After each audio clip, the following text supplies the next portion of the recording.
Bonjour à tous et bienvenue sur Orphelia. Aujourd'hui, j'ai pour invité Dominique Bertrand et nous allons parler de la fameuse vacuité ou rien. C'est à lui à l'honneur, qui nous dira ce qu'il en est.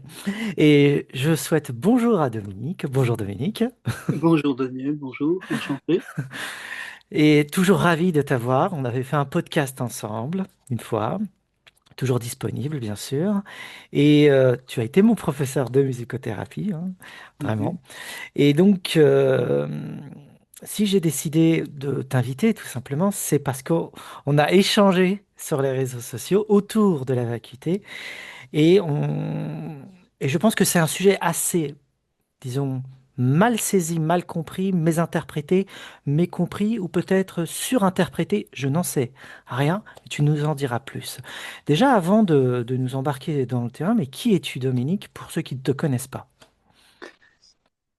Je suis d'abord et avant tout un musicien dont la recherche musicale m'a, comment dire, envoyé loin dans d'autres pays. J'ai beaucoup voyagé pour rencontrer des musiques, des maîtres de musique, des apprentissages d'instruments différents et à la fois, je dirais, questionné par la question thérapeutique, les effets thérapeutiques de la musique. J'ai rencontré aussi, sans le savoir et sans le vouloir, la dimension spirituelle. Dès que j'ai quitté les frontières de l'Europe, je me suis retrouvé avec cette évidence que la musique a une fonction spirituelle. Et là encore, je dirais innocemment, je me suis retrouvé embarqué dans un certain nombre d'expériences dans le cadre de l'Inde, associées au tantra, d'abord dans le contexte hindouiste, puis dans le contexte bouddhique. Au retour de ces expériences, c'est là où je me suis véritablement impliqué dans le cadre de la musicothérapie. C'est dans ce cadre-là que nous nous sommes rencontrés. Et simultanément, j'ai rencontré aussi la tradition occidentale, en particulier celle des troubadours. Et ensuite, par écho, je dirais, un certain nombre de traditions comme celle des mystiques rénans, de la tradition évidemment néo-platonicienne, dont les mystiques rénans ont hérité. Et tout ça m'a amené à, je dirais, digérer mes expériences orientales dans un cadre beaucoup plus ouvert qui peut se lire aussi bien dans un langage occidental que dans un langage oriental. Mais l'expérience décisive, le concept décisif fut celui de vacuité, sans aucun doute. Celui qui m'a posé le plus de problèmes, je dirais, intellectuellement, conceptuellement, et dont la compréhension, je dirais la digestion plutôt que la compréhension, est devenue, comment dire, je ne pourrais plus faire sans. Hein. Donc la vacuité ou rien, j'ai bien aimé ta manière de présenter les choses. Oui, oui, je suis d'accord. La vacuité ou rien d'autre. Évidemment, tout ça, c'est pour plaisanter parce que vacuité est un mot, vacuité est un concept. Or, ce qu'elle désigne n'est justement pas un concept. Donc là, on est en plein En paradoxe. plein paradoxe, bien sûr. Euh, Voilà, tous enfin, les grands textes en témoignent, du tantra tibétain entre autres, justement sur cette problématique ou ce soulignement de l'impossibilité de désigner ce dont on est en train de parler. Et donc, il faut bien lui donner un nom, shunya, vacuité. Alors, Damasus, le néoplatonicien, l'appelait l'ineffable. Pythagore, on connaît l'incommensurable et ainsi de suite. Donc il y a des ponts entre différentes cultures. Mais avant de parler de ça, est-ce que tu t'es intéressé aux psychotropes oui, dans oui, ton oui, aventure oui. spirituelle? Oui, oui, oui. J'ai eu toute une étape de ma vie liée à l'Amérique du Sud, particulièrement au Mexique, entre autres, parce que j'ai pas mal circulé. Enfin, en fait, j'ai fait des tournées de spectacles en Amérique latine. Et j'ai rencontré les traditions chamaniques et donc les psychotropes, effectivement. ce fut à la fois une sacrée bousculade, je dois dire, parce que j'étais déjà nourri de l'expérience orientale. Et l'expérience orientale, je l'ai toujours vécue comme une expérience intérieure, dans l'abstraction la plus pure. Alors que le Mexique, d'abord, c'est un pays extrêmement physique. Hein, les gens se prennent, se tapent dans le dos, etc. Et puis on boit de la tequila. Et puis on peut avaler des substances comme ayahuasca ou des champignons hallucinogènes. Et ça, j'ai fait ces expériences dans des contextes rituels avec des chamans, à la fois mazatèques et puis dans le contexte aussi nahuatl, donc plutôt, on va dire, toltèque, aztèque. Et bon, après les huicholes, rencontre avec les huicholes aussi qui fut extrêmement importante. Donc ça m'a permis, très curieusement, ça m'a permis de prendre d'abord beaucoup de recul à l'égard de mes expériences orientales. Et simultanément, mes expériences orientales m'ont permis de prendre du recul par rapport à ces vécus chamaniques. Je crois que je ne les aurais certainement pas vécus de la même manière si, d'une manière assez naïve, j'avais avalé de l'ayahuasca sans rien connaître d'autre. Ce fut pour moi une autre manière de rencontrer la vacuité, de faire l'expérience, on va dire, de la vacuité. Expérience entre guillemets, hein, parce Ouais, que... expérience, ouais, ouais. Mais néanmoins, j'insiste quand même sur le fait que pour moi, vacuité est devenu un concept très pratique, très Ok, concret, ok. curieusement. Hmm. Et, si je te parle justement de cette expérience des psychotropes ou antéogènes, ça dépend du nom, on sait très Oui, bien que les termes invitent les gens à certaines idées. Donc, si on en utilise psychotrope, ça fait penser quelque chose. Antéogène, on pense à autre chose. oui, d'accord. D'accord. Euh, il y a- bon, on sait très bien que aujourd'hui, tout le monde se pose des questions dans la voie spirituelle, qui je suis, où je vais, pourquoi je existe. Ensuite, chacun prend une voie différente, ceci, cela, psychotrope, extase, transe. Enfin, tout le monde essaye quelque chose, juste pour se découvrir et répondre à cette simple question de d'où je viens et qui je suis, ou peut-être pourquoi les choses sont là, la question. Et ça m'intéresse parce que euh, au cours du chemin, certaines personnes s'arrêtent, disons, à certaines expériences et en font justement l'expérience ultime. Et la vacuité nous pousse à aller au-delà de tout ça, qu'il y a quelque chose qui dépasse justement l'expérience que l'on croyait ultime. Et est-ce que pour toi, la dimension des psychotropes, ou les dimensions que l'on expérimente dans les psychotropes, euh, sont une finalité en soi pour atteindre quelque chose dans notre conscience, ou c'est une invitation pour aller encore au-delà et par-delà tout ça? Tu vois où j'essaye de dire, où je veux en Oui, venir? oui, oui, oui, oui, non, mais D'accord. je te suis complètement sur la deuxième option.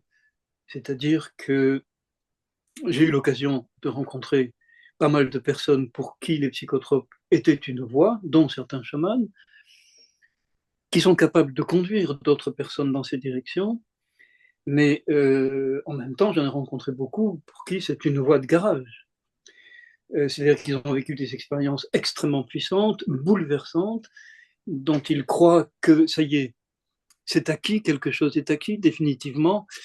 Mais lorsque je les retrouve 2, 3 années plus tard, je vois bien qu'il n'en reste pas grand-chose, à part une mémoire étincelante et le plaisir de réveiller toutes ces mémoires en parlant avec les amis. Mais tout ça est pour moi une voie de garage, hein.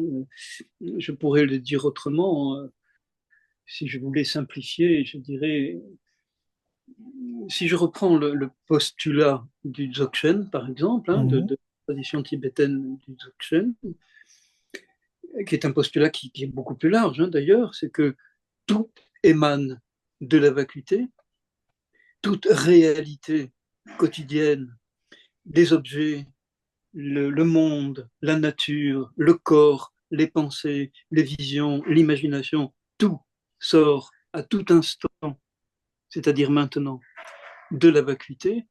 Et donc, les expériences émanant de la vacuité, de par leur intensité, nous empêchent de voir la vacuité d'où elles émergent. Donc, toute expérience spirituelle peut être ce que j'appelais grossièrement une voie de garage, si elle ne nous renvoie pas à sa source même.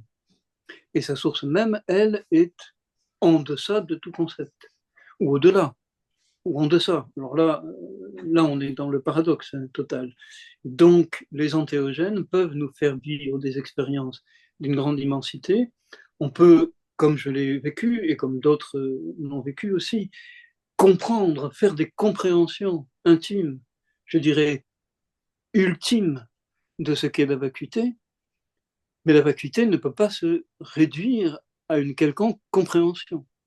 La compréhension de la vacuité, si elle est importante, non seulement n'est pas suffisante, mais peut devenir l'obstacle véritable à ce que j'appellerais son expérience.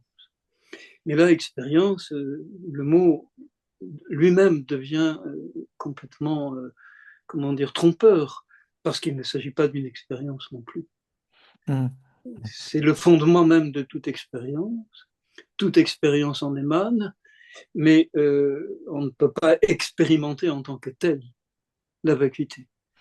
Par contre, ce qu'on peut, et ce que je souhaite faire, le chemin sur lequel je suis, c'est réaliser par la pratique, par les pratiques, parce que je n'ai pas qu'une seule pratique, réaliser que tout instant, dont celui que nous sommes en train de vivre maintenant, est une émanation de la vacuité.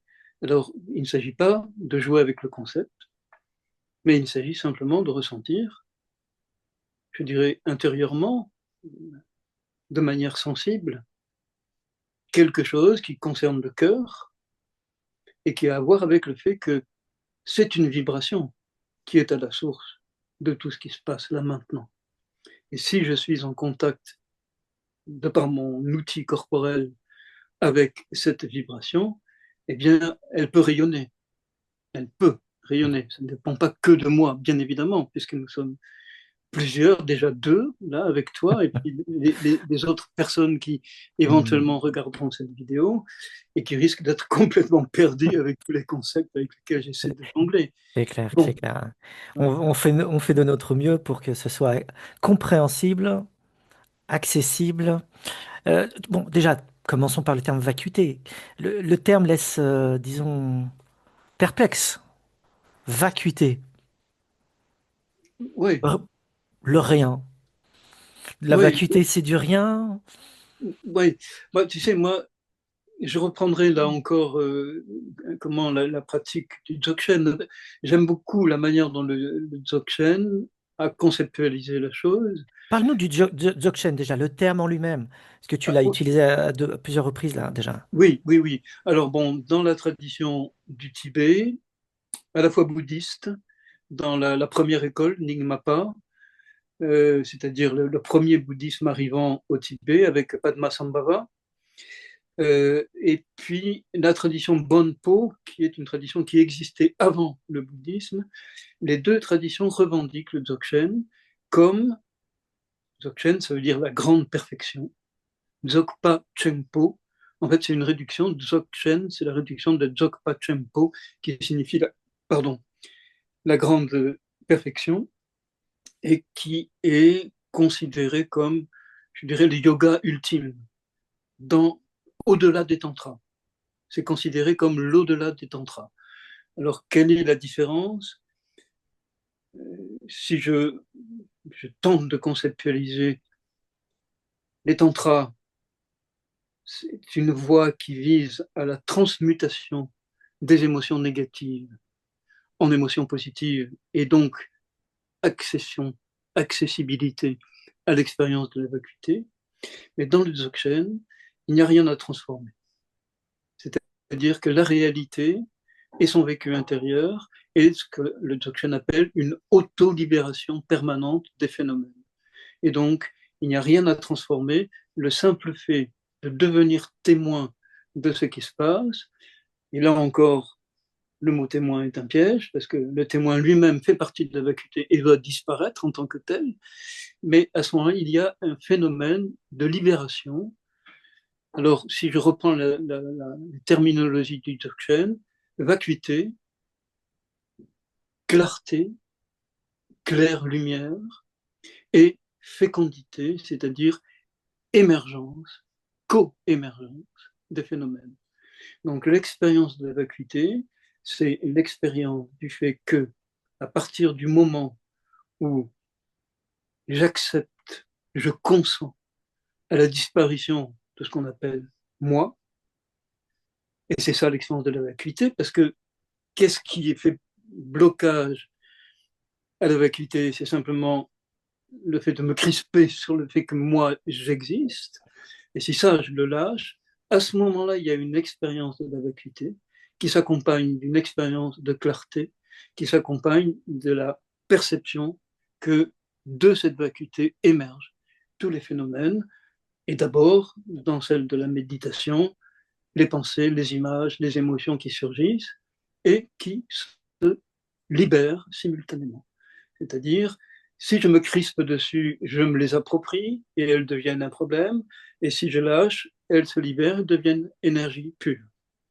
Donc ça rejoint évidemment les pratiques tantriques de la transmutation, sauf que là, il n'y a rien à transmuter, ça se fait tout seul, à partir du moment où je ne crispe plus sur l'idée moi, à peu près. Bon, c'est pas facile On de va dire. revenir sur ce fameux moi, hein, s'il existe ou pas, et pourquoi cette question, disons, est particulière au bouddhisme dans sa globalité. Hein.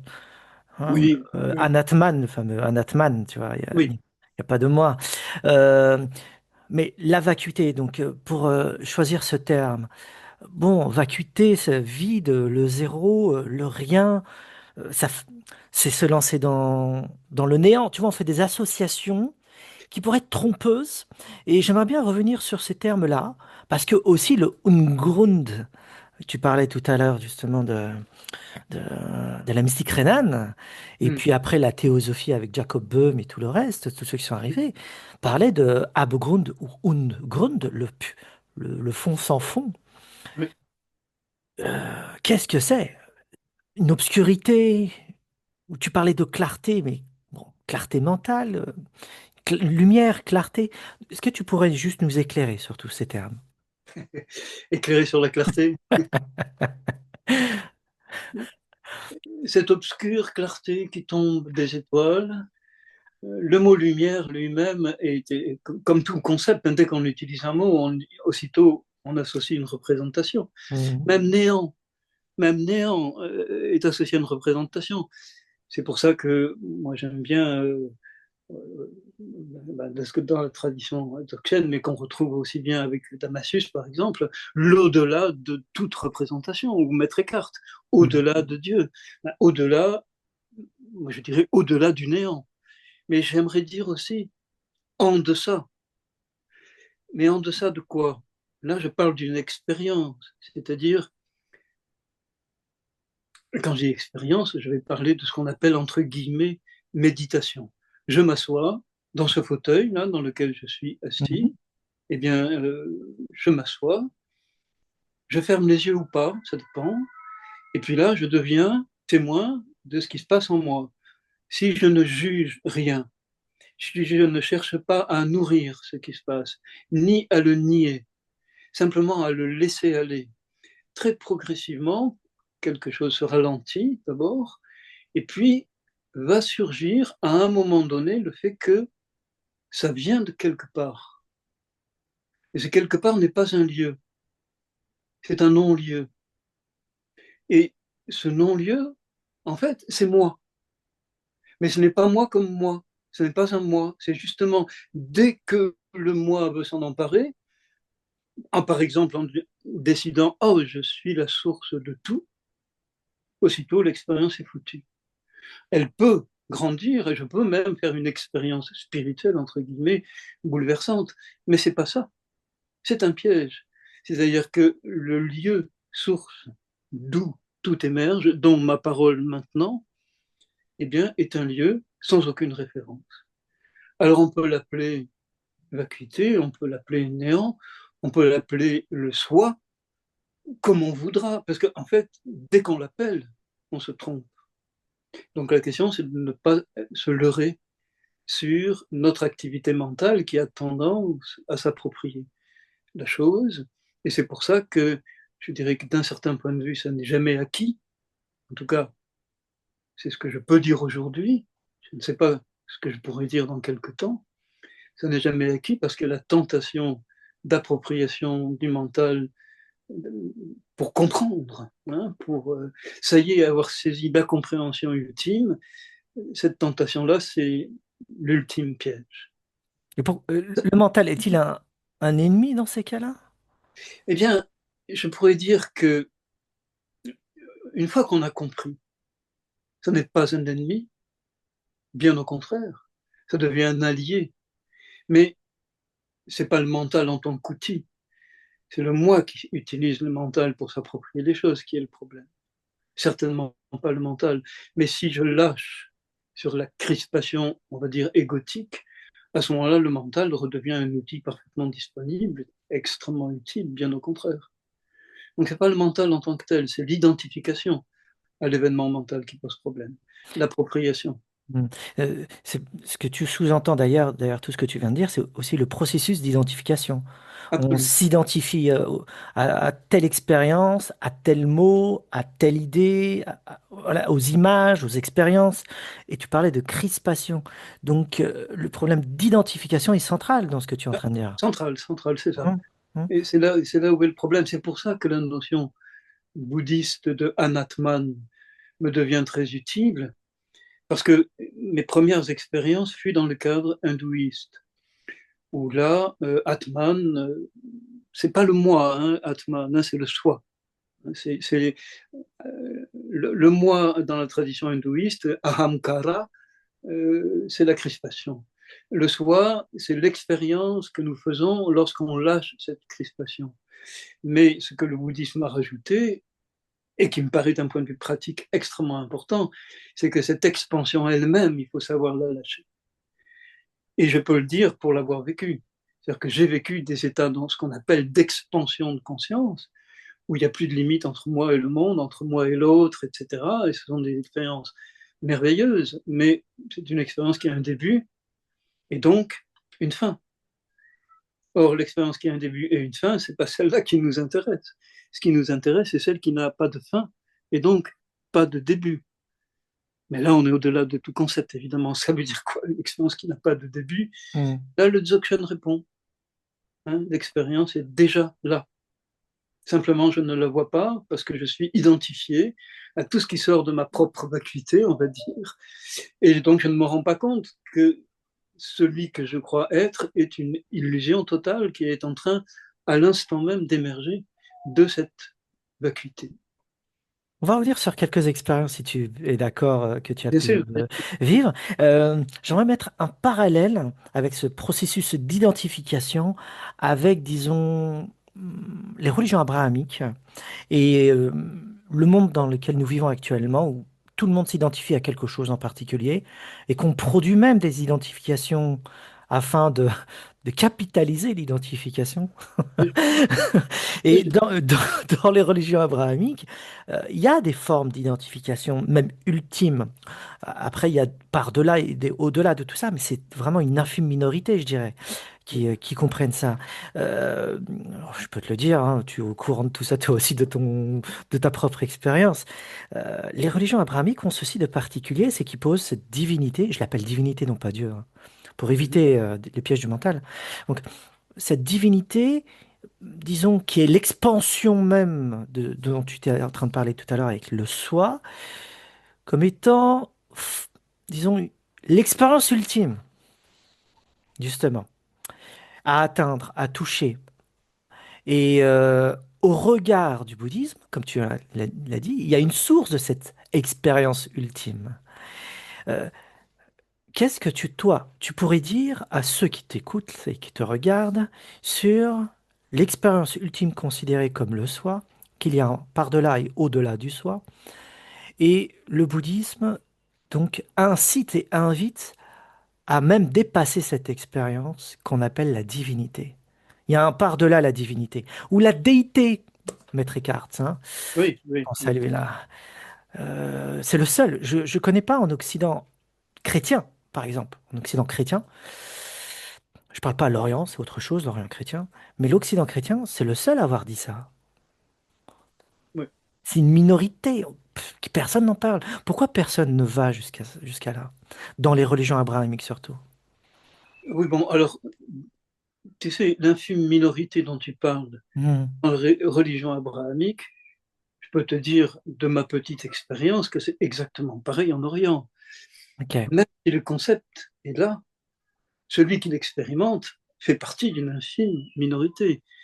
Euh, et donc le problème était à peu près le même. d'accord. Mais cela dit, tu as quand même raison sur le fait que dans un contexte oriental, chinois ou japonais, etc., la notion d'acuité, on la côtoie quotidiennement. Et donc, il y a peut-être plus de possibilités pour qu'on s'en approche et qu'on en fasse une expérience intime. Alors que c'est vrai que dans l'Occident marqué par les religions abrahamiques, c'est beaucoup plus, je dirais, obtus, obscur. Hein. Mais les traditions existent. La tradition de la Kabbale juive, par exemple, qui postule qu'au-delà de l'arbre des séphirotes se tient le Ein Sof, le sans limite, et qui joue d'ailleurs, c'est un jeu de mots très intéressant, c'est Ein qui veut dire rien, il suffit de permuter les lettres pour que ça devienne Ani qui signifie je. Et donc l'ego, je, et Aïn, rien, et il suffit d'une permutation de lettres, et c'est là où la pratique de la Kabbale, qui évidemment n'est pas accessible de manière démocratique à tout le monde, hein. Nous sommes d'accord, On est mais d'accord, ouais. ouais, l'indication est extrêmement précise, hein, on pourrait dire. Hmm. Et la tradition juive, dont je n'ai pas, que j'ai étudié, mais dont je n'ai pas de véritable pratique, mais il y a beaucoup de proximité. J'ai eu l'occasion d'écouter un petit peu le travail de quelqu'un qui s'appelle Gabriel Agaï. Hmm. Euh, Là, je dirais, nous sommes d'accord. C'est tout ce que je pourrais dire, simplement.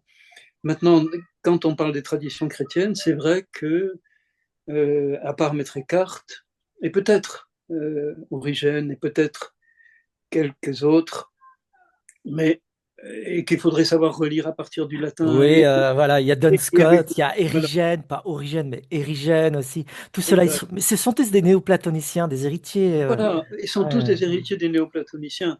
ouais. Donc, parler chrétien, c'est un peu, voilà, oui, chrétien dans le sens où le christianisme est un alliage assez étrange quand même entre la tradition juive et la tradition grecque. Hmm. Athènes et Jérusalem, hein, comme on a dit souvent, et qui est Ouais. quand même assez paradoxal hein, comme alliage. Hmm. Et comment dire, la dimension romaine nous a fait perdre un petit peu la nature paradoxale de cet alliage grec et néoplatonicien. Hmm.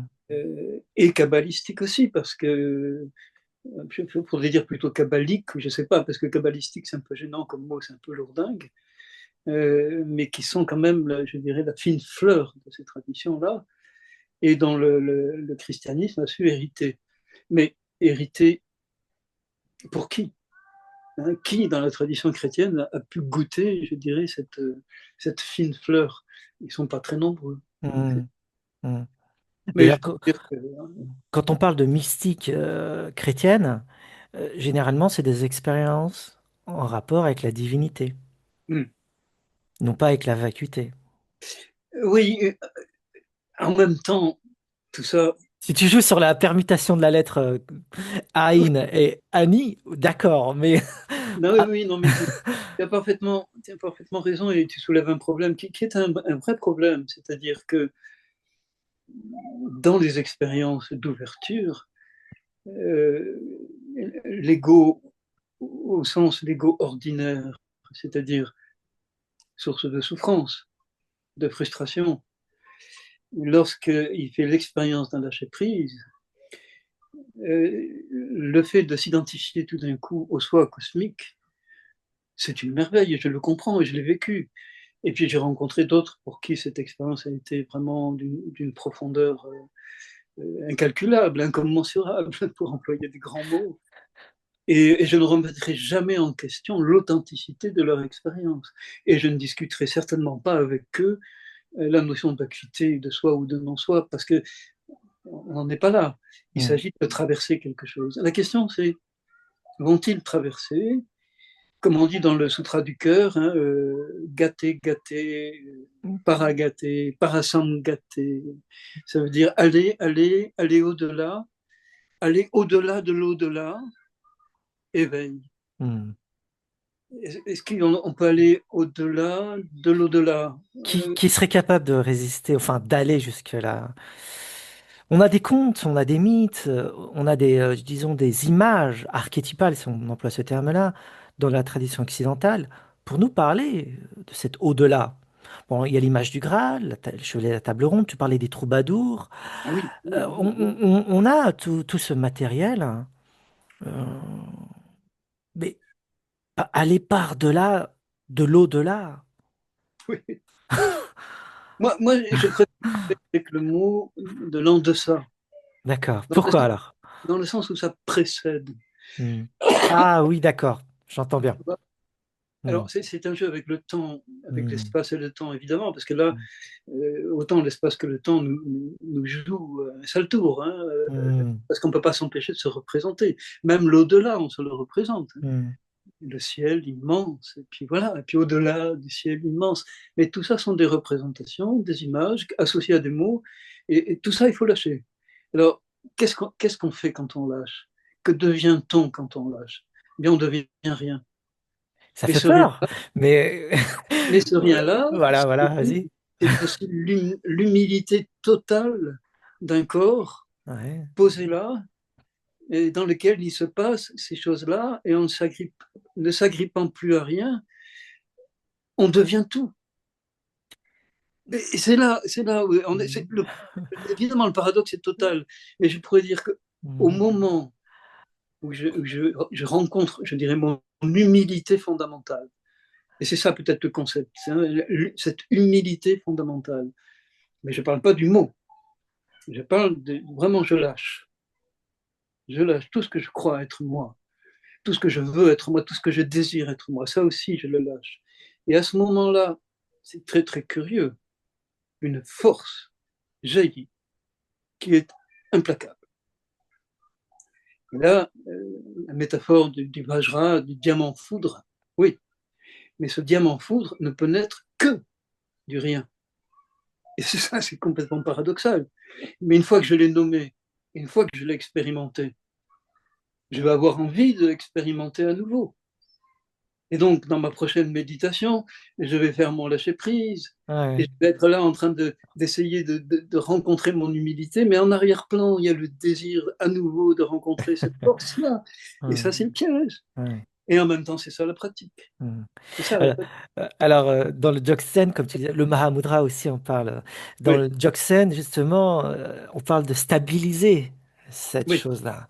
C'est tout un travail de stabiliser cette rencontre. Alors, Oui, oui? c'est un acte, je dirais, un des mots qui était employé par, comment il s'appelle, Grab Dorje, qui fut Ah l'introducteur oui, ouais, ouais. du Dzogchen, c'est bon, il y a trois étapes. Il y a la vue, c'est-à-dire l'expérience de la conscience comme vacuité. Il y a le chemin, qui est la stabilisation de cette expérience, et qui est un acte de confiance totale dans ce qu'on appelle l'auto-libération des phénomènes. Et là, c'est un acte de confiance, parce que là, si je parle de mes petites expériences, lorsque je rentre dans la contemplation de moi-même et que je vois un aspect de moi qui tout d'un coup va se coincer sur tel ou tel ou tel truc, et que tout d'un coup je vais avoir envie de vomir, je vais avoir des images monstrueuses de moi, des dégoûts, des hontes. À ce moment-là, gardez confiance dans le fait que c'est un processus d'auto-libération, et qu'il faut que j'accepte totalement, que je consente totalement à ce qui se passe, pour que tout d'un coup, chouc, ça a disparu. Comme ça. Là, on comprend ce qu'est le chemin. C'est-à-dire, ça veut dire quoi stabiliser? C'est-à-dire, une fois que j'ai compris, intégré la vue, ce que le Dzogchen appelle la vue, qui n'est pas uniquement le voir avec les yeux, hein. C'est la vue au sens de la compréhension du fait que tout émerge de la vacuité. C'est ça, la vue. À partir de là, il y a le chemin qui est je vais assumer que en moi, tout ce qui émerge en moi émerge de la vacuité, à ce moment-là, je vais arriver au fruit, c'est-à-dire la stabilisation ultime, où ayant réalisé que tout, dont moi et mon corps et mes pensées, etc., et toi et tout ce que je perçois émerge de la vacuité, à ce moment-là, je pourrais dire, tout a changé, et rien n'a changé. Et tout est Mhm. comme avant. D'où le terme en deçà. D'où en deçà. Mhm. C'est-à-dire qu'au lieu de chercher à aller au-delà de l'expérience, je vais plutôt essayer de voir d'où est-ce qu'elle est en train de sortir maintenant. Et quand je dis en deçà, c'est avant. Mhm. Pardon. Mhm. Alors, tu nous demandes, enfin, qui est le tu? Tu parles de voir. Qui est le témoin qui voit les grandes questions Anatman? Il n'y a pas de Atman, il n'y a pas de moi. Alors, qui voit? Qui perçoit? Oui, effectivement. Et tu dis qu'il n'y a rien. Comment veux-tu qu'on comprenne le discours? Ah oui, alors bon, là j'ai employé une. Le problème du moi, c'est pas le moi, c'est l'identification au moi. Alors, évidemment, on est dans la limite du langage, hein, mais une fois que la vacuité est réalisée, le moi est en plénitude. Il n'est plus un problème, puisqu'il en émerge, puisqu'il sait qu'il émerge de la vacuité. Le problème du moi, c'est quand il veut, enfin, il est, comment dire, ignorant de sa propre source, qu'il se croit être le seigneur de lui-même. C'est là le péché par excellence. Alors qu'il n'est rien par rapport à la vacuité dont il émerge. Une fois que le moi a reconnu la vue, il n'est plus un problème. Il est quelque chose qui est en auto-libération permanente. Et cette auto-libération, c'est un fleurissement. C'est une merveille, c'est la merveille du monde. Donc ce n'est pas une négation du monde, bien au contraire. Je dirais que moi, dans mon expérience, il y a un consentement au réel, à la réalité quotidienne, qui s'est multiplié par 10 000. C'est-à-dire que la vie est beaucoup plus savoureuse qu'elle ne l'était auparavant. Parce que dans le fait d'avoir à refuser certains aspects de soi, simultanément, on ne se rend pas compte qu'on se refuse à vivre un certain nombre de choses du réel.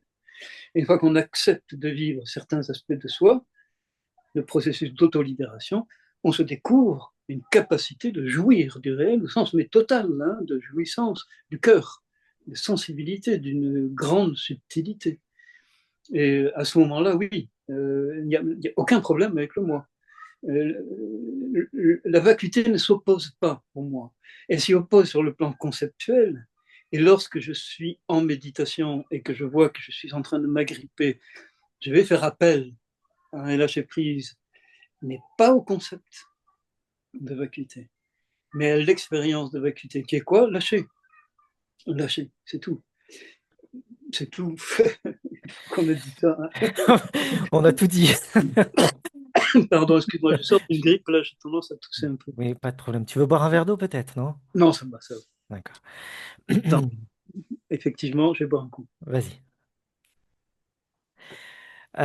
Oui, donc ça nous, disons, oriente, sur le regard, sur la nature du mental qui n'est pas un problème, cette crispation des idées, des pensées, des identifications. Ensuite, ce qu'est le moi réellement ou réel en tant que tel. Hein. Et puis, ce rien. Alors, il faudrait aussi définir, enfin définir, c'est plutôt, c'est juste un terme maintenant, hein, mais disons, encercler l'idée pour qu'on puisse saisir ce qu'est cette idée bah, du rien, ce qu'on appelle la négation de la négation aussi. Oui, Euh, C'est-à-dire que voilà, la théologie apophatique, je rebondis sur ça, neti neti en Inde, oui, ce n'est pas ceci, ce n'est pas cela.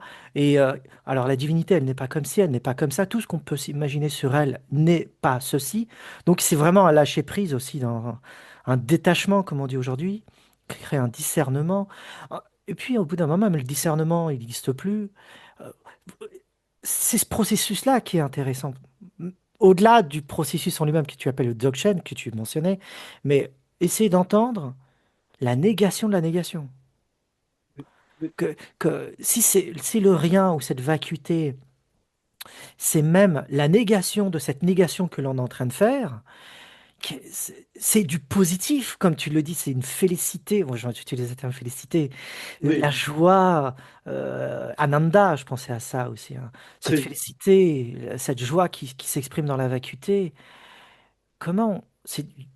On utilise les termes positifs pour parler de quelque chose en négatif, Oui, tu vois. évidemment. C'est ça que j'essaye de dire. Je me dis, mais comment on peut arriver à formuler ça? Oui, malheureusement, moi, personnellement, je suis très heureux de répondre à ton invitation pour jouer avec ces concepts. Mhm. Mais mon chemin, c'est la musique, c'est de jouer avec des images, c'est d'écrire de la poésie. Parce que c'est la seule manière d'aborder cette question de manière féconde. J'aimerais être un maître spirituel capable de sortir une formulation qui provoque l'éveil chez quelqu'un qui m'écoute. Ça, j'aimerais beaucoup, évidemment. Satori. Comme Jésus qui dit lève-toi et marche. Ouais. J'aimerais beaucoup être capable d'un truc pareil, mais non, je n'en suis pas capable. En tout cas, pas maintenant, peut-être un Ouais. jour. Mais par contre, la négation de la négation, oui. Bon, moi, sur mon chemin, tu as cité Ananda, ça me touche beaucoup parce que moi, sur mon chemin spirituel, la première rencontre qui fut décisive, hein, c'est avant et après, c'est le fait d'avoir rencontré Mahananda Mai. Hmm. En- Tu l'as c'est- rencontré personnellement? Oui, oui, oui, oui. D'accord. Non seulement je l'ai rencontrée personnellement, mais je n'ai pas échangé le moindre mot avec elle, hein. Elle m'a simplement lancé une pomme dans un darshan. J'ai mangé cette pomme. Le soir même, j'ai fait une nuit de cauchemar absolument épouvantable. Et le lendemain, je n'ai pas pu me lever. Je suis resté pendant 10 jours sans manger, sans boire, en train de ma vie entièrement bouleversée, comme une serpillière, tu vois, essorée, ensuite mise au soleil, dans des moments d'extase totale, puis replongée dans cette espèce de folie, etc. Et tout ça pendant 10 jours. J'ai émergé de là dans un état de joie permanente et qui a duré pendant des semaines, sans cause, une joie sans cause. Si ce n'est, là encore, c'était la récupération par l'ego, la rencontre avec Mahanandamayi. Parce que la rencontre avec Mahanandamayi, ça fait partie de la vacuité, ce n'est rien. Elle-même le disait, d'ailleurs, hein. Ne vous accrochez pas à moi comme les mouches à la bâche, hein. Mais néanmoins, pour moi, heureusement que je m'accrochais à elle, parce que je n'aurais jamais pu traverser ces 10 jours sans me venir en permanence le fait que je faisais confiance, parce que j'avais croisé ce regard pendant un instant, alors que je ne connaissais rien à la méditation à l'époque, hein. J'étais venu en Inde pour travailler la musique. Je n'avais aucune pratique de tout ça, donc j'étais plongé, mais vraiment en direct dans la chose. Tout le temps où j'ai passé encore en Inde quelques mois, ça allait très bien. J'ai pu digérer, on va dire. Mais lorsque je suis rentré ensuite en France, là, par contre, là, j'ai souffert. Parce que très, très rapidement, d'abord, j'étais confronté au réel. Il a fallu que je gagne ma vie. Tant que j'étais en Inde, je vivais avec mes économies. Ça allait très bien. C'était pas cher. Et là, j'ai rencontré le réel. Et puis après, sous d'autres formes, la rencontre avec une amie, puis le fait de devenir père. Et là, tout d'un coup, les expériences d'expansion de conscience ont commencé à se réduire et puis réduire terriblement. Et c'est là où je me suis mis à pratiquer la méditation et recommencer à zéro, parce que tout ce que j'avais vécu en Inde avait disparu comme par enchantement, hein. Il ne restait plus rien, pardon, à part de beaux souvenirs, hein, que j'évoque et qui m'émeuvent quand j'en parle. Tu vois, là maintenant, ça m'émeut beaucoup. Mais tout ça, c'est quand même le grand théâtre de la mémoire. Mais c'est pas l'acuité absolue de l'instant présent.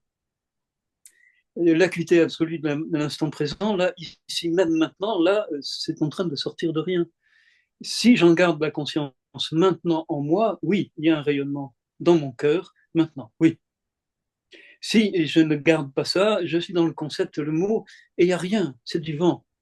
Et ça peut impressionner beaucoup, ça peut, je connais pas mal de maîtres spirituels, entre guillemets, qui abusent de ce genre de choses, mais je crois que j'ai la chance d'avoir rencontré sur mon chemin un certain nombre de... Alors, il y a eu Mananda Mahi, il y a eu maître Dzogchen. Il y a eu aussi Stéphane Jourdain, qui fut quelqu'un qui m'a beaucoup, beaucoup, beaucoup aidé, que j'ai rencontré, avec qui j'ai passé, c'était un véritable ami, qui lui m'a beaucoup aidé aussi sur la question de ne te trompe pas. Si l'éveil n'est pas maintenant, c'est pas l'éveil. Hmm. Cette phrase quand même assez redoutable, hein. Si c'est pas maintenant, tout ce que tu pourras raconter, le plus merveilleux qui soit, tout ça, ce n'est que de la mémoire. Et c'est pas l'éveil. L'éveil n'est pas de la mémoire. L'éveil, c'est maintenant. Et ce genre de conseils, dit avec beaucoup de vigueur, mais en même temps beaucoup de gentillesse. Puis il y a aussi la rencontre avec Jean-Claude Marolles, Jean-Claude Marolles, qui lui avait été aussi avait rencontré Ma Anandamayi, avait vécu auprès d'elle aussi quelques années, et qui lui était un grand spécialiste des troubadours, et qui m'a fait connaître la tradition des troubadours. Par exemple, Guillaume d'Aquitaine, Hmm. ma parole sera pur néant, rien de moi, rien d'autrui, ni amour, ni jeunesse, rien du tout. C'est le premier poème des troubadours, Hmm. le premier des troubadours. Donc, quand on a vécu un certain nombre d'expériences orientales indiennes et qu'on tombe sur Guillaume IX, on se Hmm. dit, ah ben mon Dieu, tout ça avait déjà été dit autrement. Est-ce que tu penses, alors, région Qatar, très bien, Troubadour, Toulouse, très bien, Albi, est-ce que tu penses que les Qatars, une question qui me vient comme ça, parlaient de la vacuité? Écoute, je ne connais pas vraiment bien que j'ai été très touché par l'aventure Qatar. J'ai eu la chance là encore de faire des rencontres assez déterminantes, dont Fanita de Pierrefeu, qui est d'une famille où sont nés les cours d'amour en Provence. Donc la naissance de, on va dire, du culte de la dame dans la tradition médiévale. Fanita de Pierrefeu était une grande amie de Déodat Rocher, qui était on va dire, la mémoire vivante du catharisme à l'époque. Donc Hmm. moi, je n'ai pas rencontré Déodat Rocher, qui était déjà mort, mais j'ai rencontré Fanita. J'ai passé quelques temps chez elle, à Montségur, elle vivait à Montségur, et donc j'ai vu chez Fanita venir un certain nombre de grandes sommités, dont René Nelly, Roquevert, enfin bon, des grands spécialistes du catharisme. J'avoue que je ne me suis jamais vraiment identifié avec la position dualiste Hmm. du catharisme. Mais quand j'ai appris que les parfaits, lorsqu'ils acceptaient l'endoura, c'est-à-dire qu'ils cessaient de se nourrir pour mourir et s'abandonner complètement à Dieu, ça m'a beaucoup touché d'apprendre que Manandamayi, lorsqu'elle a décidé d'arrêter de vivre, a simplement cessé de se nourrir. Et ses disciples qui ne voulaient absolument pas lui demander de se nourrir, alors elle a accepté de prendre un grain de riz par jour. Et elle est morte au bout de quelques mois ou semaines, je ne sais pas exactement, en avalant simplement un grain de riz par jour. Alors évidemment, j'ai repensé à l'Andoura des parfaits cathares. Et là encore, je ferai la part des choses entre qui fut le parfait cathare en train de mourir et le discours qu'il pouvait tenir dans le dogme cathare. La Hmm. différence entre l'expérience intime, le Hmm. lâcher-prise obligatoirement nécessaire à quelqu'un qui accepte de ne plus se nourrir pour mourir, c'est évidemment, je peux imaginer qu'il est allé jusqu'au lâcher-prise ultime et que son expérience est probablement proche de celle des Dzogchen. Hmm. La résolution du corps d'arc-en-ciel, par exemple, dans Hmm. le Dzogchen, qui est aussi une espèce de mythologie absolument vertigineuse. Hmm. Les Dzogchen ne considèrent pas comme une mythologie. Ils considèrent qu'on peut très bien décider que ça y est, c'est fini, je ne vais plus me nourrir et mon corps va progressivement se dissoudre et se transformer en arc-en-ciel. Évidemment, c'est l'étape ultime du lâcher-prise, c'est le fruit ultime. Lorsque je disais tout à l'heure, il y a la vue, le chemin et le fruit ultime pour le Dzogpa Shenpo, c'est la dissolution de chacun des 5 éléments en leur contrepartie subtile et il ne restera rien du corps. sauf peut-être les cheveux et les ongles dans certains Hmm, cas, et dans certains cas, il ne reste plus rien. hmm, Donc là, je, je ne, je ne peux rien dire de tout ça. hmm. Je ne peux que. Là, j'ai rencontré un maître qui s'appelle. Comment il s'appelle déjà? Ah, j'ai oublié son nom. Il était à Mérigar en Italie, un maître tibétain remarquable. Remarquable. Voilà. Ah oui, Norbu. Merci. Norbu, Ouais, Namkai Norbu. ouais, magnifique. Ouais. Lui, son maître avait été témoin de la dissolution de son Ah, propre maître, je crois, ouais, ouais, encore c'est ça. d'avant. Et il en parlait pour lui comme quelque chose de très concret. Hmm, Et j'ai passé quelques temps avec lui. L'homme était remarquable. Si je dis ça, c'est que j'ai rencontré pas mal de maîtres tibétains, hmm, dont avec le recul, je ne dirais pas que c'était des êtres remarquables. Ils pouvaient être des enseignants de bonne qualité, quelquefois de très bonne qualité, mais sur le plan humain, beaucoup de limites, beaucoup de difficultés. hmm, C'est comme n'importe quel comment dire, corps monastique. Euh, c'est pas simple, quoi. bien sûr, ouais, bien sûr. J'ai rencontré un maître considéré comme la réincarnation d'un très, très grand maître. Jusqu'à l'âge de 20 ans, il avait une ceinture de chasteté et il ne pouvait pas sortir s'il n'était pas accompagné de 2 moines qui étaient ses gardes du corps. C'est-à-dire que c'est quand même assez terrible. Mais lorsqu'il a lâché la ceinture de chasteté, il s'est lâché. Il Hmm, faut embarquer dans des histoires invraisemblables. Le pauvre, je le plains. C'était terrifiant. Parce qu'il ne savait même pas ce que ça voulait dire que une femme, la sensibilité d'une femme. Pour lui, il prenait toutes les femmes comme des yoginis, mais il a fait un casse terrible auprès des jeunes occidentales qui étaient ravies de devenir la yogini du maître, mais qui l'ont payé très très cher. hmm.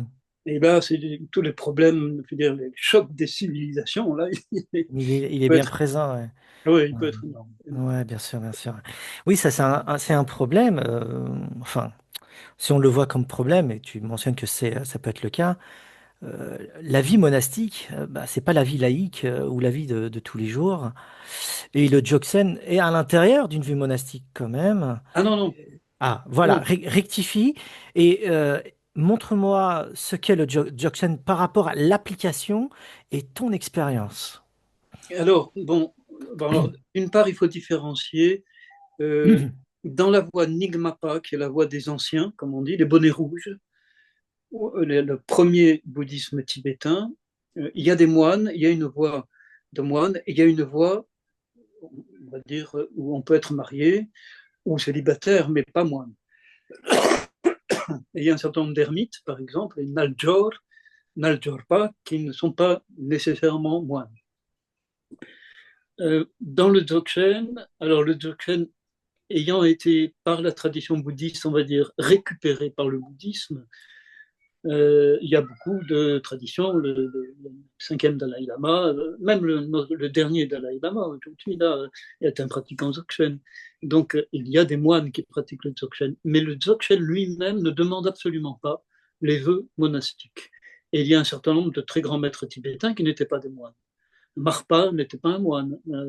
Naropa n'était pas un moine. Donc, c'est quand même des grands maîtres. Hein. Ils font partie des docteurs, on va dire, de la loi. Mhm. Padmasambhava n'était pas un moine. Hein. Il a eu des parèdres, c'était pas la chasteté. Hein. C'est un tantra. Oui, c'était le tantra, oui, bien sûr, shivaïque. Donc, la notion de moine, elle est un peu compliquée aussi dans la Mm. mesure où c'est pas exactement les mêmes vœux dans la tradition bouddhiste que dans la tradition, les traditions occidentales. Donc là, c'est un peu délicat à faire les distinctions. Mm. Maintenant, dans mon expérience, et pourquoi Dzogchen? Moi, je t'ai parlé de mon retour de l'Inde où il m'a fallu rencontrer une pratique et une discipline Mhm. de la méditation. Et là, comme j'avais passé à l'époque en Inde pas mal de temps à Dharamsala, lu pas mal de bouquins sur le bouddhisme tibétain, rentré en France, je me suis orienté vers le bouddhisme tibétain parce que je le trouvais psychologiquement extrêmement articulé, puisqu'il prenait en compte les émotions. Il ne s'agissait pas uniquement de le détachement du bouddhisme originel, où on va fuir le désir et les émotions.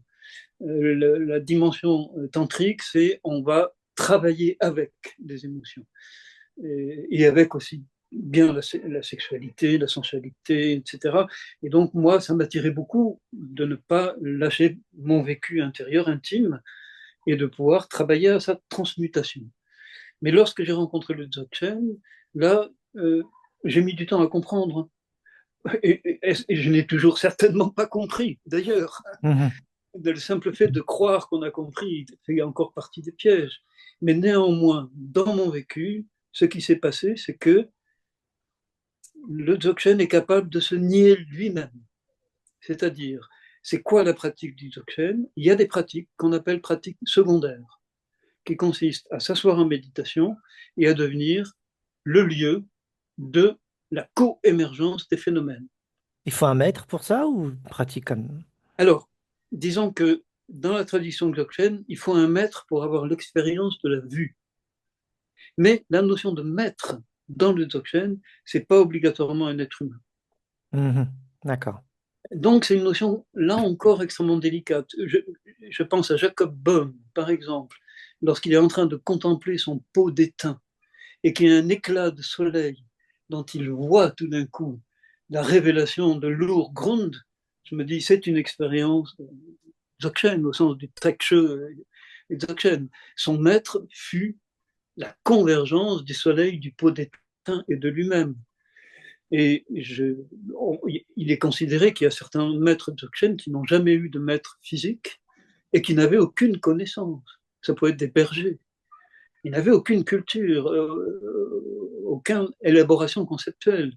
Ils ont vécu une expérience qu'on appelle la vue dans le Dzogchen. La vue, c'est je réalise que tout ce qui se passe sort du vide. Et je suis moi-même en train de sortir du vide maintenant. Je peux lui donner une dimension plus concrète.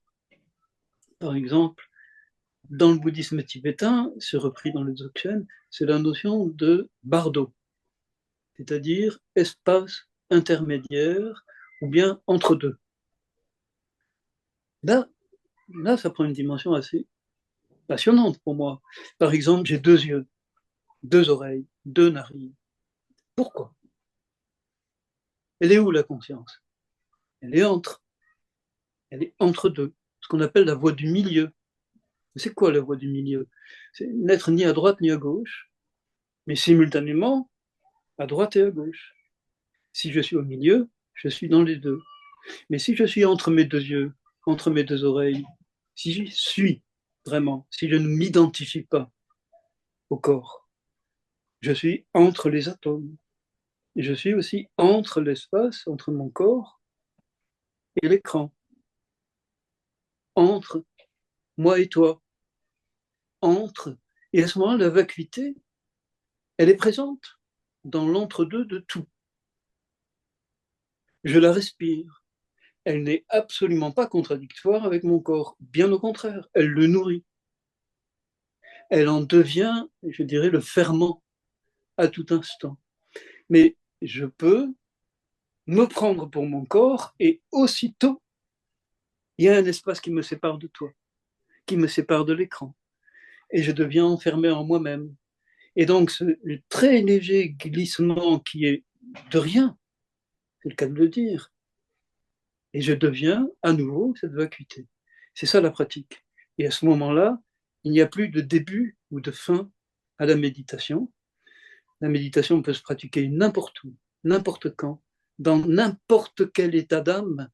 Le pire de la colère, de la souffrance, et je l'ai vécu encore récemment à l'hôpital, des douleurs vraiment terribles, et bien de réaliser que même au pire de la douleur, de réaliser qu'il y avait en moi un très fin fil de joie absolument inaltérable et qu'il m'a suffi de le réaliser, de m'en rappeler pour que tout d'un coup je fasse une expérience de la vacuité absolument incroyable, totalement. Je me rappelle, j'étais dans les toilettes, la lumière venait de s'éteindre automatiquement, j'étais dans le noir et tout d'un coup une ouverture et j'ai commencé à voir la vue. C'est-à-dire à voir que tout ce qui sort là sort de rien et que c'est une joie illimitée, merveilleuse. C'est une fruition, vraiment au sens de. C'est quelque chose qui sort de la fleur, quoi, qui émerge. Et c'est l'univers entier qui sort de la fleur. Et c'est moi, et c'est toi, et c'est nous, et c'est tout. C'est incomparable. C'est incomparable. Donc cette liberté-là, le Dzogchen me l'a apportée. dans le sens où il m'a vraiment permis de réaliser que la pratique, c'est une pratique secondaire, qui est là uniquement pour réveiller cette expérience qui est déjà là et qui sera toujours là, quoi qu'il arrive, quelles que soient les circonstances, quels que soient les événements, de toute façon, la vacuité est là. Et ça, c'est un acte de foi au sens premier. On pourrait dire la foi en rien, mais c'est même que la foi en Dieu. C'est la foi sans objet, ou je ne sais pas comment le nommer ça. Et Mhm. comment Garab Dorje, il appelle ça, savoir maintenir la confiance, qui est un mot qui veut dire foi, hein, d'ailleurs, confiance, hein, dans l'auto-libération des phénomènes. Et ça, je dois dire que j'avais reçu ces enseignements il y a fort longtemps, hein, il y a plus de 40 ans. Hein. Il m'a fallu quand même plus de 30 années pour commencer à réaliser, pardon, excuse-moi, Je t'en prie, prends un à verre d'eau, réaliser, hein, si tu veux. Sers-toi un verre d'eau si tu veux. mais je crois que j'ai fini. Ok. Non, ça va, il me reste un peu. Donc voilà, Et tu pourrais nous partager une expérience avant l'hôpital? Celle, la première expérience peut-être qui t'a fait voir. la vue. Voilà. Écoute, c'est assez étrange. J'avais déjà, la première expérience avec Mananda Mai, je n'ai pas réalisé la vacuité.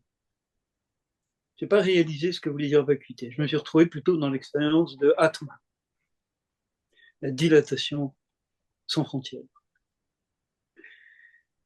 Ce n'est qu'en présence de Stephen Jourdain, quand même 20 ans plus tard, et il m'avait, je me rappelle, j'avais passé l'après-midi à discuter avec lui, à rigoler. C'était quelqu'un qui avait beaucoup d'humour. On a fait de la musique aussi, jouait du piano, je me rappelle. Et avant de se quitter, avant que je retourne à l'hôtel, et je devais le revoir le lendemain, il m'a donné un de ses manuscrits. Et il m'a dit, bah, tu me diras ce que tu en penses. Je suis parti avec son manuscrit. Dans la chambre d'hôtel, j'ai commencé à le lire. J'avais déjà lu du Stéphane Jourdain, pas toujours facile à lire, mais une ambition poétique évidente. Et j'étais en train de lire et tout d'un coup, je suis tombé sur un passage où il décrit comment une pensée lui vient, qu'il voit la pensée qui vient, il se voit voir la pensée qui vient, il se voit voir, en train de voir la pensée qui vient. Et il décrit ça avec tellement de précision que simultanément, je me voyais, moi, faire la même chose. Ok. Et qu'à un moment donné, j'ai commencé à rire et je n'ai plus pu m'arrêter de rire pendant 2 heures à peu près. Je riais parce que je voyais mes pensées surgir, les pensées du rire, par exemple, mais le simple fait de voir la pensée surgir faisait que, hop, elle disparaissait et que mon rire redoublait. J'avais déjà vécu une chose analogue auprès de Mananda Mai. Lorsque j'ai rencontré Mananda Mai, j'ai ri peut-être pendant 1 heure sans m'arrêter et sans savoir pourquoi. Mais à l'époque, j'étais incapable de réaliser vraiment ce qui se passait. Auprès de Stéphane Jourdain, j'ai commencé à voir la vue. C'est-à-dire que je voyais la vacuité.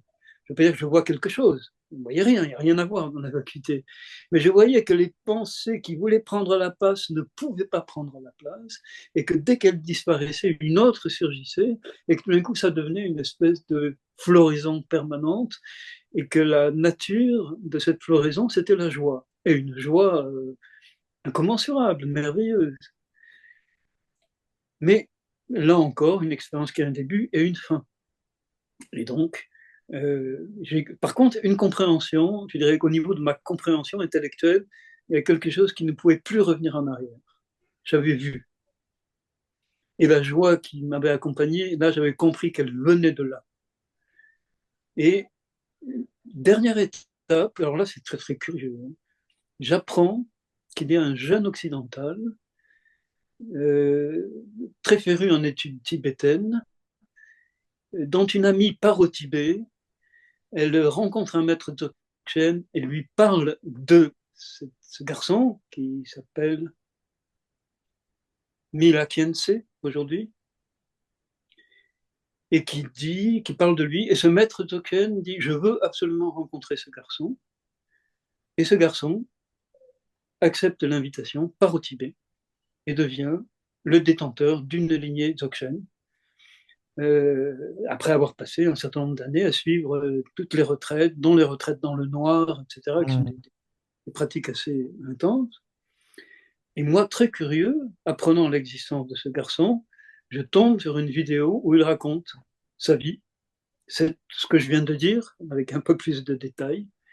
Et j'étais en train de le regarder, et pendant qu'il parlait, bien qu'il ne parlait pas de ça, pendant qu'il parlait, une espèce de sentiment de sympathie à son égard qui est venu de plus en plus grand. Et tout d'un coup, l'expérience est née d'elle-même, c'est-à-dire que j'ai refait l'expérience de la vue sur une vidéo en sa présence. Et, et là encore, avec une clarté parfaite. C'est-à-dire que là, la notion de vacuité et clarté évidente et émergence des phénomènes évidente. Tout d'un coup, les trois concepts majeurs du Dzogchen étaient en train de comment dire, de s'incarner devant moi. S'incarner, ça ne veut rien dire, parce que c'est de la disparition permanente, mais en même temps, cette espèce de solidité intérieure qui apparaît, cette acuité de vision, cette comment dire, intensité de présence corporelle, et en même temps, cette humilité permanente à l'égard de tout ce qu'on croit être soi, c'est évident, c'est indiscutable. On ne peut pas discuter ça, c'est évident que c'est ça. Mhm. Alors là encore, une expérience qui vient et qui s'en va.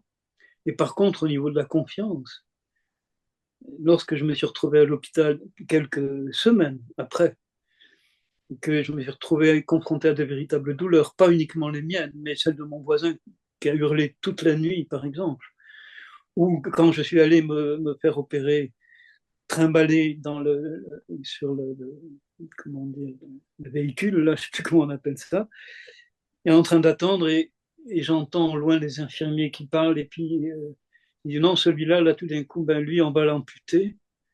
Tout d'un coup, j'étais confronté à une réalité de l'humanité qui nous échappe en permanence. Il y a quelqu'un, là, il va se faire couper un bras ou une jambe, j'en sais rien, j'ai pas. Et là, je veux dire que la notion d'humilité apparaît, quoi, face à c'est quoi le vivant. Moi, je vais me faire opérer, je vais peut-être mourir tout à l'heure, j'en sais rien. Mhm. Est-ce que je suis prêt à l'accepter? Ben ouais, ben ouais, parce que j'ai pas le choix. Même si je n'accepte pas, de toute façon, la mort, elle me prendra, donc j'ai plutôt intérêt à l'accepter. Ça a été vraiment important. Et puis, comme je te décris après, sur les toilettes, en train d'essayer vainement d'uriner avec une douleur absolument terrifiante dans les reins, et tout d'un coup, avoir cette émergence d'une joie qui vient d'on ne sait où, et puis tout d'un coup, à nouveau, la vue qui réapparaît, dans le noir en plus, là, où je voyais plus rien. Ne voyant plus rien, je voyais tout. Ouf. Donc, ouais, au niveau d'asseoir la confiance, oui. Et je dois te dire que depuis que je suis sorti de l'hôpital, là, je pratique pratiquement, on va dire, 2-3 heures tous les jours, en même temps que la pratique de ma flûte, parce que je ne l'ai pas dit, mais ma véritable pratique spirituelle, c'est de souffler dans ma flûte. Parce que, Shakuhachi. et Shakuhachi, oui, parce que là Ouais. aussi, il y a une tradition qui est liée au zen, Mhm. qui est liée au chan. Ouais, et c'est quoi le lien justement que tu mets, ou que tu vois, ou que tu ressens? Disons que, tu sais, moi, je suis un individu post-moderne, hein, c'est-à-dire, je ne peux pas m'identifier au Dzogchen, je ne peux pas m'identifier à l'Inde, ni au Suizen des Shakuhachi. Moi, j'ai tellement d'influence. Je pense que j'ai autant été influencé par Jimi Hendrix ou John Lee Hooker que par Naropa ou Milarepa. Mais quand j'ai commencé à pratiquer le Shakuhachi, d'abord, c'est un instrument très exigeant au niveau technique. Et puis surtout, il me posait tellement de problèmes que j'avais pris la décision de ne pas l'utiliser pour jouer sur scène. J'avais déjà beaucoup de pratiques scéniques au théâtre, etc. Je dois avoir facilement une bonne centaine d'instruments de musique chez moi, euh, avides et curieux de musique, mais cet instrument-là, je l'avais mis à part. Et puis, à mesure que je l'ai pratiqué, j'ai commencé à faire le lien entre la pratique de souffler dans ce bambou et la pratique de la méditation. Et lorsque j'avais soufflé pendant 1 heure dans mon bambou et que ensuite je m'asseyais, d'abord l'activité du souffle avait déjà beaucoup nettoyé ce qu'on appelle des canaux. Et donc, j'ai vécu des expériences d'ouverture où le lien s'est fait très rapidement entre la pratique de l'instrument et la pratique de la vacuité. Ensuite, je me suis renseigné. Quand j'ai commencé, il n'y avait pas encore Internet, hein, donc j'avais très peu d'informations. Mais une fois qu'Internet est arrivé, j'ai commencé à me renseigner sur la pratique du sui zen, qui est le zen du souffle associé à cet instrument, et la pratique, le sutra du cœur en particulier. J'ai découvert le sutra du cœur. Je dois dire que j'ai rien compris sur le moment, hein, la forme et le vide et la forme n'est rien d'autre que le vide n'est rien d'autre que la forme, démerde-toi avec ça, mais, Oui, mais en même temps, savoir que ça faisait partie des sutras basiques mm, de la voie Rinzai, qui est la voie dont vient le Suizen des Shakuhachi, ça m'a invité à chercher, à lire. Attends, j'ai un problème de téléphone. j'en prie. Hop, voilà, c'est fini. Euh, et c'est en remontant depuis le Zen jusqu'au Chan, où lorsque comment, Rinzai, lorsqu'on lui demandait quelle est la nature du Bouddha, il répondait en aboyant. C'est-à-dire que on est au-delà du concept. Et Rinzai, c'est un personnage, hein, c'est une c'est personne. voilà, Lincy, Ouais. Il a donné enfin, une école après. voilà. Voilà. C'est-à-dire Lincy, c'est le nom chinois, Rinzai, c'est la prononciation japonaise d'un courant. Enfin, c'est devenu le nom d'un courant qui est le courant Zen dans lequel on pratique le comment ça s'appelle déjà, les petites phrases énigmatiques sur lesquelles on médite là. Les Koans. Koan, Mm. merci. Donc ça vient de Rinzai. Alors que l'autre voie, c'est Soto Zen, qui est la pratique de l'assise et dans laquelle il n'y a aucune comment dire, pratique du discernement intellectuel. Rinzai a fait travailler le mental en le confrontant évidemment à des phrases impossibles qui sont faites pour faire exploser le mental en fait. Et donc moi j'ai fait le lien, j'ai éprouvé beaucoup de sympathie pour ce Rinzai, ce Lindsay, et j'ai découvert qu'il y avait des liens historiques entre le Chan, donc le bouddhisme chinois, dont Rinzai est une des émergences, et le bouddhisme tibétain, sous forme de conflit entre la voie progressive et la voie abrupte. La voie abrupte disant l'éveil est possible maintenant, et la voie progressive étant ça peut prendre toute une vie ou bien plusieurs vies. Dans le bouddhisme originel, c'est plusieurs vies. Alors évidemment, la voie abrupte était très attirante, hein. Si c'est possible maintenant, je préfère. Après, j'ai compris que tout ça, c'est un peu, comment dire, abrupte est l'expérience de la vue, oui, mais l'expérience de la maturation du chemin, la stabilisation, l'habituation, la familiarisation avec la vacuité. Moi, je suis tout petit débutant et je sais que ça me prendra au minimum une vie et Euh, je n'espère pas réaliser le corps d'arc-en-ciel à la fin de ma vie. Par ouais. contre, j'avoue que Mm. je formulerai assez bien le fait que j'aimerais bien que la mort soit la mort, la plus belle expérience de ma vie. Ah ouais. Et que si je pratique, c'est vraiment dans ce but-là, puisqu'elle peut surgir n'importe quand et qu'elle pourrait surgir maintenant, autant que ce soit le plus ouvert possible, quoi. Adolphe Huxley, en parlant des psychotropes ou les entéogènes, il a pris de l'LSD lorsqu'il était en état de, de mourir, tu vois, pour être dans cet état. Il provoque, mais là, c'est quelque chose de naturel, hein, c'est une voie Oui, naturelle. oui. Bon, ben, on est en plein paradoxe et c'est pour ça que je ne jugerai certainement pas quelqu'un qui prend, parce que j'ai des amis au Mexique qui ont fait la même chose, Ouais. qui ont pris des peyotes pour mourir. Moi, j'étais heureux pour eux. J'étais heureux avec eux, le fait qu'ils fassent ça, parce que c'était pas des maîtres dzogchen, ils n'avaient pas beaucoup d'expérience de la méditation, et ils sont certainement morts en état d'ouverture, ça, il n'y a aucun doute. Donc je ne Mm. porterai aucun jugement là-dessus, Mm. de même que je ne porterai aucun jugement sur quelqu'un qui se suicide. Tu vois, même si de tout mon cœur, je ne le souhaite à personne, et certainement pas à moi-même. Mhm. Mais le paradoxe de la vacuité, et celle que le Dzogchen me permet de, comment dire, de fréquenter chaque jour, c'est qu'il n'y a pas un événement qui échappe à la vacuité. Et que donc même l'expérience du suicide, je peux rencontrer la vacuité au moment où je me suicide, puisque Mhm. c'est possible. Alors là, évidemment, toutes les notions morales s'effondrent.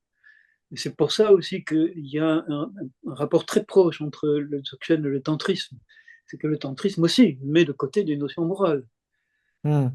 Et j'ai un certain nombre de témoignages des tantrikas en Inde.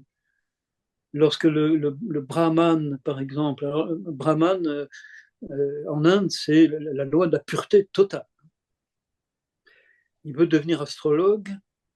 Il a entendu parler qu'il y a un rituel tantrique qui permet de donner la clairvoyance. Il va voir un maître tantrique qui refuse de lui donner l'initiation. Quelques semaines, quelques mois plus tard, il retourne voir le maître qui refuse de lui donner l'initiation. La troisième fois, il y va, et le maître lui dit, tu m'as demandé 3 fois, je suis obligé de te donner l'initiation. Mhm. Mais tu dois m'obéir. Et l'obéissance, c'était, il s'assoit devant une représentation d'une déesse, dont j'ai oublié le nom, et là, il n'a plus le droit de se lever pour aller aux toilettes. Et il va chier sur lui, et il va pisser sur lui. Et pour un brahman, c'est la pire honte qui soit. Et après quelques jours de méditation, la déesse lui est apparue en vision et lui a dit, je peux, quand tu auras un client, je te donnerai son destin. Mais en échange, tu ne dois pas toucher une femme. Je suis ton épouse. Voilà une forme du tantrisme noir, hein, Mhm. rouge, comme on dit La, plutôt, la main gauche, c'est ça? la voie de la main gauche. Ouais. C'est une voie qui est fondée sur la transgression. Il est évident que lorsque l'ego est attaché à des choses fortes, la transgression peut être une expérience de la vacuité. C'est évident. Moi-même, j'ai vécu. Je n'ai pas vécu des transgressions fortes, mais le simple fait d'avaler certaines substances, du LSD lorsque j'avais 17 ou 18 ans, c'était de la transgression par rapport à mon univers. Et j'ai Mhm. vécu des expériences d'ouverture, ça, il n'y a aucun doute, absolument. Mhm. Mais je ne pense pas que ce soit une bonne libération en tant que telle. Peut-être que maintenant, je pourrais prendre du LSD et le vivre comme une expérience de libération. Mais j'en ai pas envie. Mhm. Mais je le crois. Je me rappelle, c'était comment il s'appelait, bon, un des gourous du mouvement Nouvel Âge des années 70, avait été en Inde. Il avait rencontré un maître tantrika du Cachemire. Il avait donné du LSD. Le gars avait avalé le LSD. Et puis au bout d'un moment, c'est Rupert, je crois, il s'appelait. Il a posé la question, alors comment ça se passe? Et le maître lui dit, donne-moi un autre. Et il a pris une deuxième pastille de LSD. Puis ensuite, il a pris une troisième pastille de LSD. Et il était là, parfaitement tranquille, parfaitement ouvert.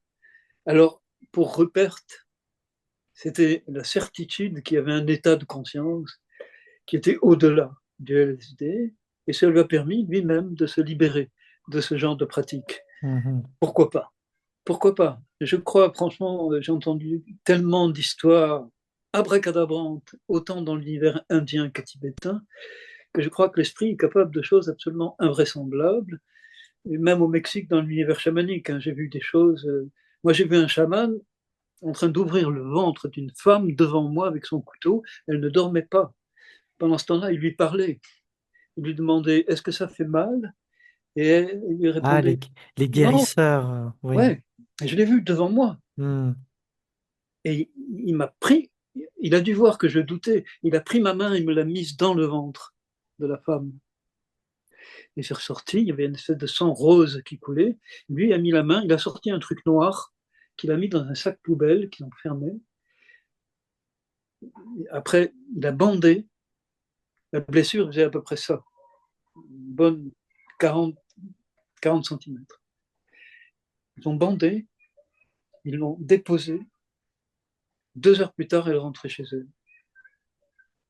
Elle devait suivre une diète de 40 jours. Là, je n'ai pas vu ce qui se passait après 40 jours, mais j'étais là avec une journaliste d'Arte qui s'appelle Marie Arnaud. Et avec elle, nous avons filmé 12-13 patients qui ont été guéris par ce chaman. Ben, il me montre la blessure.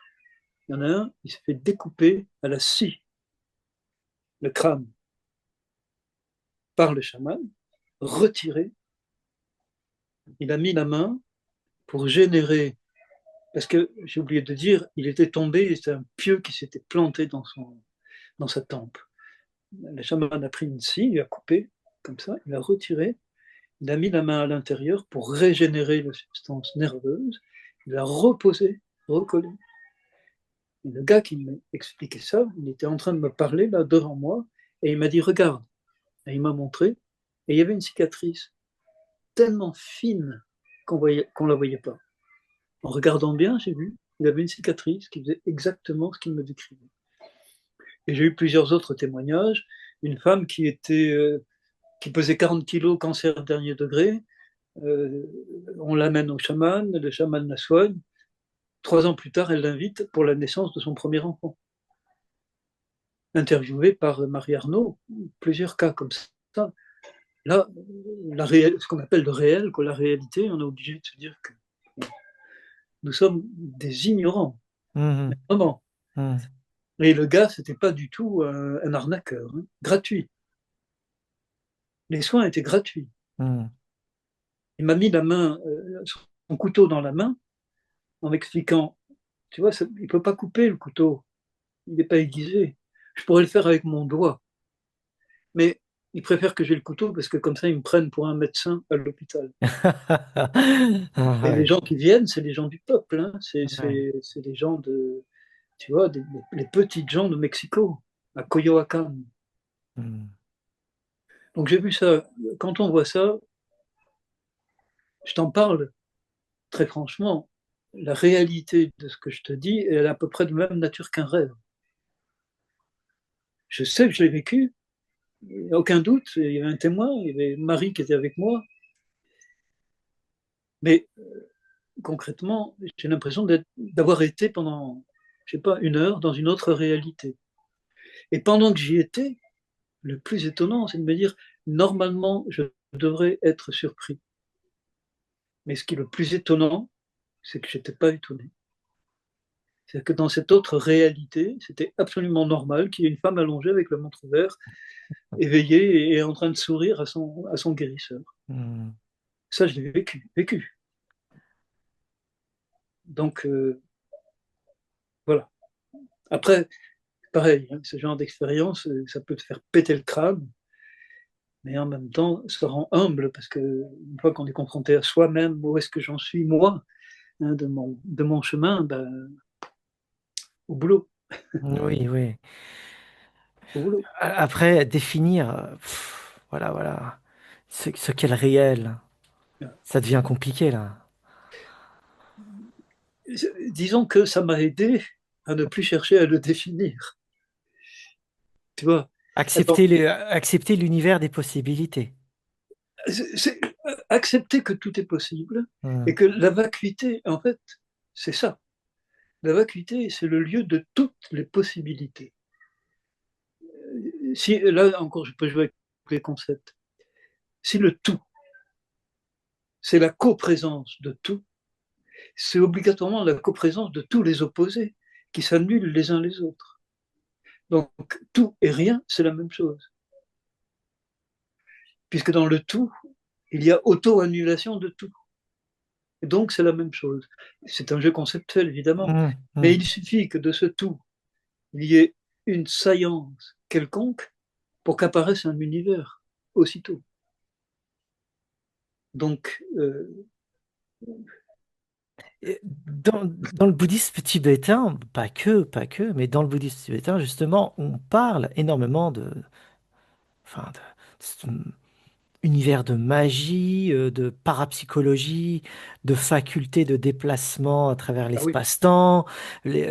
On voit souvent dans les peintures les illustrations des gens qui volent pour montrer leur l'activité. pouvoir et tout ça. Tout ça, c'est illimité dans leur pouvoir et dans leur faculté. Marcher à des distances qui devraient faire 2 semaines, ils le font en 1 heure. Le rétrécissement de l'espace. Donc, alors, une fois atteints, disons, des univers superposés ou qui sont déjà présentes autour de nous, tout est bouleversé dans la réalité telle qu'on la conçoit. Donc, c'est une convention, cette réalité, comment on la conçoit. On parle d'état de conscience modifié pour pénétrer là-dedans, on dit que c'est l'état naturel. Enfin, c'est que des concepts, bien sûr. Mais, eh bien, si on considère que le réel est possibilité de choses illimitées, on peut voler, on peut rétrécir l'espace-temps, on peut tout faire. On peut opérer devant tout le monde sans qu'il y ait de couteau. Personnellement, je le pense. Ouais. Mais est-ce que c'est une pensée? Tu vois, Ça suffit pas de croire, tu vois. Attends, non, non, non, Ouais. non, parce que, attends, je te vais demander une seconde. Je t'en prie, vas-y, vas-y.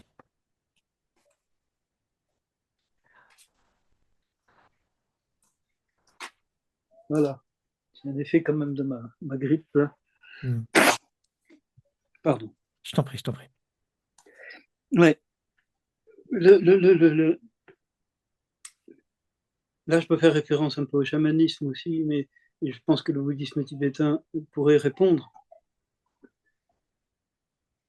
Le fait que nous soyons incarnés dans une forme humaine est considéré en tant que tel comme un privilège dans le bouddhisme tibétain. C'est un des premières choses qu'on entend très souvent avec le bouddhisme. La chance que j'ai d'être dans une forme humaine, parce que dans une forme humaine, je peux développer l'état de Bouddha, je peux développer l'éveil. Mais le fait d'être dans une forme humaine va m'amener à un certain nombre de contraintes qui sont liées au fait que j'ai un corps, que ce corps a des limites, et non simplement un corps, mais aussi une communauté. C'est-à-dire que ce corps, il a un père, il a une mère, et il a des frères et des sœurs, des voisins, et un espace social, et que là-dedans, je vais naître et être conformé, double sens de formé avec euh, toutes ces influences. La voie spirituelle consiste à sortir de ces conformations. Euh, je peux sortir de ces conformations, et dans le bouddhisme tibétain, il y en a beaucoup, et dans le chamanisme, pareil, par des voies qui vont, comment dire, remettre en question totalement la réalité quotidienne. Je vais traverser le mur, je vais traverser le corps de quelqu'un, je vais voler, etc. Pourquoi pas? Après ce que j'ai vu, j'ai l'impression que c'est possible. J'ai l'impression que tout est possible. Mais simultanément, la leçon de l'éveil, c'est commence par assumer d'être dans ce corps tel qu'il est et fais l'expérience de la vacuité dont ce corps est en train de sortir. Tu vas à ce moment-là, dit la tradition, hein, même dans les Yoga Sutras de Patanjali, tu as cette lecture-là, à un moment donné, des pouvoirs vont se réveiller. Ces pouvoirs-là risquent d'être une impasse, parce qu'ils vont te détourner du fait que le pouvoir lui-même sort de la vacuité. Or, ce dont tu dois faire l'expérience, c'est la vacuité d'où sort le pouvoir. Mais le pouvoir est tellement attrayant, séduisant, que je peux passer à côté du mystère de la source. Or, le mystère de la source, lui, ça n'a rien à voir avec l'exercice d'un pouvoir qui est obligatoirement celui de l'ego. Il n'y a que l'ego qui peut vouloir pouvoir quelque chose. Hmm. Donc, si je ne fais pas d'abord l'expérience de l'humilité radicale, qui est que je ne suis rien, à ce moment-là, les pouvoirs sont peut-être à ma disposition, peut-être. Et moi, je peux dire que je n'ai aucun pouvoir particulier, mais il est vrai que musicalement, par exemple, ou dans l'écriture poétique, ou dans mon travail sur les images, je vois bien que quelquefois, je suis traversé par quelque chose qui me dépasse complètement, et qui est un pouvoir, c'est certain. Mais c'est un pouvoir dont j'essaye de ne pas m'approprier. J'essaye de faire en sorte que ce soit l'événement musical lui-même qui exerce un pouvoir sur celui qui écoute. Et je sais que si je tente de me l'approprier, il va devenir ridicule. Il peut être très brillant, hein, mais ridicule dans le sens où ça sert à rien tout ça. Mais si je suis capable, et là je suis vraiment un apprenti, hein, mais si je suis capable de maintenir en moi vraiment l'humilité, à ce moment-là, il y a un pouvoir qui va se manifester par la musique, ou peut-être par la lecture d'un poème, ou par la vision d'une image. Mais je suis un apprenti. Et si je souhaite développer des pouvoirs, c'est dans cette direction-là. Oui, Mm. là, oui. Comme quand je suis sur scène, il y a un pouvoir, il y a un pouvoir de présence. Oui, je souhaite le développer. Mais je sais aussi techniquement que je ne pourrais vraiment le développer éthiquement, d'un point de vue artistique, que si simultanément je cultive l'humilité radicale. Et à ce moment-là, peut-être que je toucherai le grand art, et non pas simplement le fait d'être brillant, Mm. ce qui n'est pas du tout la même chose. Tu vois. C'est clair, ouais, Et c'est là, clair. j'avoue que je suis très ambitieux, sans aucun doute, mais moi, j'aspire au grand art. Mm. Et je sais que pour moi, aspirer au grand art, ça veut dire que ça passe par l'épreuve de Hé, Dominique, ferme-la, sache te taire pour Ouais. que quelque chose en toi qui vient de la vacuité puisse émerger et sur lequel tu n'exerces pas de contrôle. Parce que quand même, ça a beaucoup à voir avec ça quand même, hein. Le pouvoir, le contrôle. Mm. Est-ce que tu voudrais ajouter quelque chose dont on n'a pas parlé concernant la vacuité? La seule chose que je pourrais ajouter, mais je l'ai déjà dit, mais c'est maintenant. C'est maintenant. Toute représentation, par définition, ne peut pas être le présent, puisque la représentation décale le présent. Mais le mot présent lui-même, il a un sens profond. Ça veut dire pré-essai, pré-être. Donc on a tendance peut-être à confondre le fait d'être présent dans cette espèce de je prends toute la place, je suis. C'est peut-être pas la même chose qu'être dans le pré-être, ce que j'appelais l'en-deçà tout à l'heure. Et peut-être que ce que j'appelle, que Jacob Boehme appelle le sans-fond, l'Urgrund, qui précède même Dieu, hein, pour Jacob. C'est quand même puissant, hein, ce qu'il dit là, hein. Mm. La forme de la déité va naître du sans-fond. Euh, si présent, ça veut dire vraiment ça, alors oui, au présent, d'accord, rappelons-nous quand même que le présent, il est accessible tout le temps. C'est quand même un cadeau Mm. incroyable. Mm. Maintenant, tout le temps, Mm. quel que soit l'état dans lequel je suis, quelle que soit l'intensité de ma peine, de ma douleur, de ma joie, parce que même la joie peut être un piège, quand elle devient un souhait, un but. Non, la véritable joie n'est pas celle que je souhaite, c'est celle qui émerge spontanément de moi quand je ne veux plus rien. Alors, je sais qu'on est en plein paradoxe, parce qu'on Mm. est dans la représentation, je ne peux pas y échapper parce que je parle, nous parlons, et simultanément, rappelons-nous, comme le dit Garab Tordier, quoi, rappelons-nous, il y a un acte de confiance totale dans quelque chose qui nous échappe complètement. Et ben, bon courage. Bah, merci infiniment hein, d'avoir partagé tout ça. Merci Et infiniment. Daniel, je suis très heureux que tu m'en donnes la possibilité, parce que j'avoue en parler très peu, Mhm.